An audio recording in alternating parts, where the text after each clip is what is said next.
The headlines were wild, but the truth is wilder. Everyone thought Diddy was the one arrested. Reports were flying, Twitter was exploding, and fans were convinced the feds finally had their man. But behind the scenes, something much more strategic was happening. Diddy wasn't arrested. He was detained, questioned, and released. Meanwhile, two of his closest people, gone. His sons, Justin and King Combs, were reportedly arrested. And not just that, his assistants too. Suddenly, the people surrounding Diddy are falling like dominoes, while he's left pacing in an airport, alone, scared, confused, and according to one source, completely rattled. Why? Because this isn't just an investigation anymore. It's a psychological takedown, and it's working. The raids weren't random. They weren't impulsive. They were coordinated, timed, and surgical. 2 raids, 2 states, same day. And they didn't just show up, they showed force. Armored vehicles, tactical units, agents moving like they were taking down a cartel, not a music mogul. This was a message, not just to Diddy, but to everyone watching. And here's what made it even more strategic. Diddy was traveling, on a jet, mid-flight, no warning, no heads up. By the time he landed in Miami, his homes were already swarming with feds. The people closest to him, already in cuffs. That's not an accident, that's leverage. Because while Diddy walked free, his sons didn't. His assistants didn't. And if you know how the feds work, you know exactly what this is. Pressure. They're squeezing the people around him, one by one, waiting for someone to crack. And in an empire built on silence, that's the one thing Diddy can't afford. To the public, it looked like Diddy got lucky. He wasn't arrested. He didn't get cuffed. He was seen pacing around the airport in Miami, phone to his ear, hoodie up, no entourage in sight. But if you look closer, that wasn't a man in control. That was a man spinning. Because by the time he landed, the narrative had shifted, and he wasn't calling the shots anymore. His team wasn't there. His sons were already in custody. His homes weren't safe spaces anymore. They were crime scenes. And whatever sense of protection he thought he had, it evaporated mid-air. And that's the part most people missed. This wasn't about taking him off the street that day. This was about isolating him, making him feel it. No control, no heads up, no power move to pull, just confusion, fear, and a very clear message from the feds. We're inside, and now Diddy knows they're not bluffing. Behind the headlines, something even more dangerous is happening. Loyalty is cracking, because when the feds pulled in Diddy's sons and assistants, they weren't just making arrests, they were sending a signal: no one is safe. And that signal is working. The people closest to Diddy, the ones who've been silent for years, who knew where the bodies were buried, who handled the bookings, the cleanups, the NDAs, they're suddenly facing real consequences. And with each arrest, each interrogation, the risk grows that someone flips, that someone talks. And once that happens, the entire house of cards collapses. This isn't about catching Diddy in the act. It's about turning the people he trusts against him. Slowly, quietly, legally. And the feds know exactly how to play that game. Because if they can get even one person to crack, just one assistant, one family member, one ex-employee, it's over. That's how you take down an empire built on silence. You make the silence hurt more than the truth. For years, Diddy operated like a man who couldn't be touched. Every accusation, every whisper, every rumor, he outlasted it. Settlements, denials, carefully worded statements. When things got too loud, he'd disappear just long enough for the headlines to fade, then reappear, untouched. It was a pattern. Control the narrative, keep the circle tight, make problems disappear. But that playbook, it's useless now. Because the people coming after him this time aren't bloggers, and they're not tabloids. They're federal agents, prosecutors, grand juries, people with search warrants, sealed indictments, and no interest in clout. You can't silence the government with a payout. You can't manipulate a federal timeline with press releases. And Diddy knows that. He's used to moving in shadows, but the light is on now, and when the usual strategies fail, the panic sets in. Because this time, the story isn't going away, it's just getting started. One of the loudest parts of this story is the silence. No public statements from his team, no outraged denials, no last-minute damage control through TMZ or legal threats to shut down rumors. Just quiet. Strategic, eerie quiet. And in Diddy's world, that kind of silence doesn't mean confidence. It means fear. Because when a machine like this goes dark, it's not because there's nothing to say. It's because anything said could blow it all up. His team knows the walls are closing in. Every word is now evidence. Every post, every leak, every denial can and will be used to build a federal case. So instead of defending him, they've gone ghost. No more allies speaking up. No more friendly PR on standby. Just distance. Even artists who once called him family are keeping their mouths shut. not out of loyalty, but out of self-preservation. And when the people who used to protect you start protecting themselves first, you already know how this ends. There was a time when Diddy could count on the industry to rally around him. The can't stop, won't stop legend, the mogul, the gatekeeper. He wasn't just part of the machine, he was the machine. And as long as you stayed on his good side, you had protection, access, a shot. But look around now. Where are those people? Where are the artists he helped launch, the executives he built empires with, the protégés, collaborators and longtime allies? Silent. No tributes, no defenses. No Instagram stories reminding the world how generous he was behind the scenes. Just absence. And in Hollywood, silence is never neutral.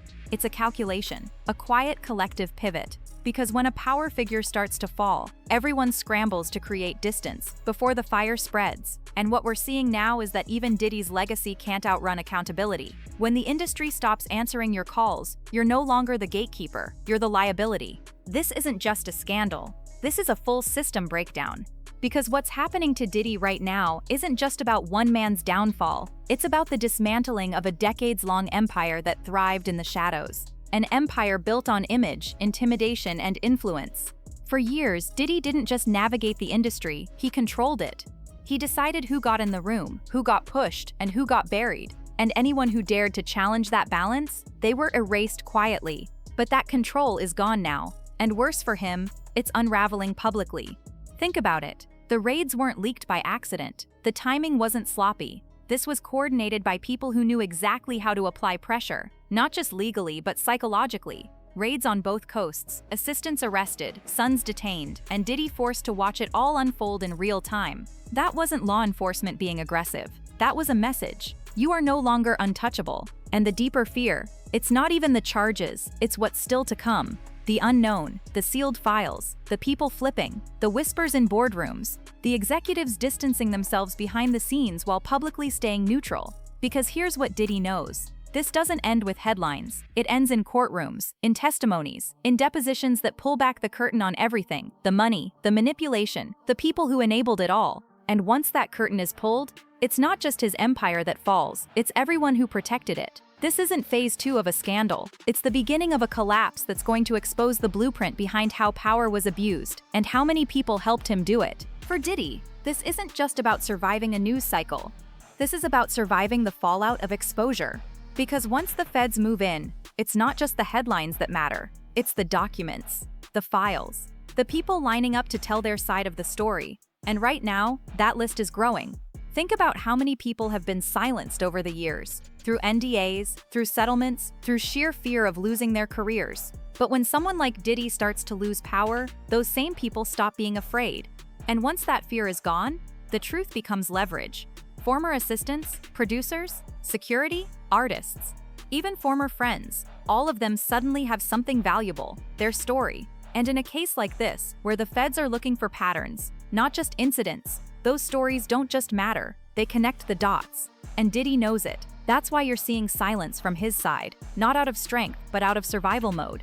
Because if even one piece of the puzzle falls into the wrong hands, the rest comes crashing down. And once the public sees how long the pattern really goes back, who knew what, and who stayed quiet, there won't be any comeback tour waiting on the other side. This isn't just the risk of being convicted, it's the risk of being remembered differently forever. Even if Diddy avoids prison, the damage is already done. Because in today's world, legal outcomes aren't the only verdicts that matter. Public perception is power, and right now that power is collapsing.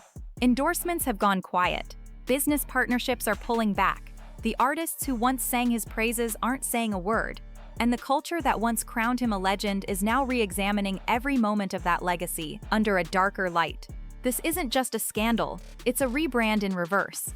Diddy spent years crafting his image, mogul, innovator, untouchable icon. He made himself a symbol of ambition, of success, of staying 10 steps ahead. But now, that brand is unraveling, and the more details come out, the more impossible it becomes to separate the music from the manipulation. And here's the part that really hits. Even if he walks free, the door back into culture is already closing. Because no matter how well your lawyers do their job, you can't sue your way back into public trust. And once an empire becomes a cautionary tale, no amount of nostalgia can undo the stain. So the question isn't will Diddy beat the case? The question is, will his name ever mean the same thing again? What's happening right now isn't just the fall of a man, it's the collapse of a myth.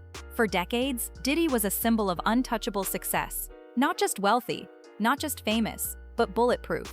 He didn't just survive scandals, he outlived them. He reshaped them into narratives of hustle, resilience, and reinvention. Every time someone tried to pull back the curtain, he closed it tighter. Every time a rumor surfaced, he outshined it with another deal, another stage, another flex. But now the curtain isn't just pulled back, it's ripped off. And what's being exposed isn't just personal flaws, it's a system of control. A playbook used over and over again to protect power, bury truth, and silence the people who got too close. And the reason this moment feels different is because the silence is breaking everywhere. People aren't whispering anymore. They're naming names, they're connecting dots. The fear that once kept Diddy's world intact has finally started to crack. Not because people got brave all at once, but because the power that held them hostage is finally slipping. And when the fear fades, the real story starts. So now, the image is shattered. The illusion that Diddy was always in control, always one step ahead, has collapsed. This isn't just about a man losing influence. It's about an entire system of fear and manipulation crumbling under pressure. And the scariest part for him? He can't stop it. Not this time, because even if the headlines slow down, the investigations won't. Even if he keeps quiet, others are ready to talk. The assistants, the insiders, the women, the people who've been silenced for decades, now realizing that the power Diddy once held over them is gone. And when that fear evaporates, the truth floods in. This is no longer a media storm. It's a reckoning. The kind that doesn't just end careers, it rewrites legacies. And for Diddy, the rewriting has already begun. And if you think this was heavy, watch what happened when she was erased. The NDA that silenced her for years was finally exposed. Then catch the full spiral in Diddy's empire is collapsing fast. Assets sold, artists speak, feds close in. And don't skip the moment the game really changed and Trump confirms Diddy begged for a pardon. And there's no way out. Each piece pulls back a little more. Each one connects to this collapse. And trust me, if you're watching this unfold in real time, you're gonna want to see how deep it goes. Watch one more. You're already in it. Stay locked.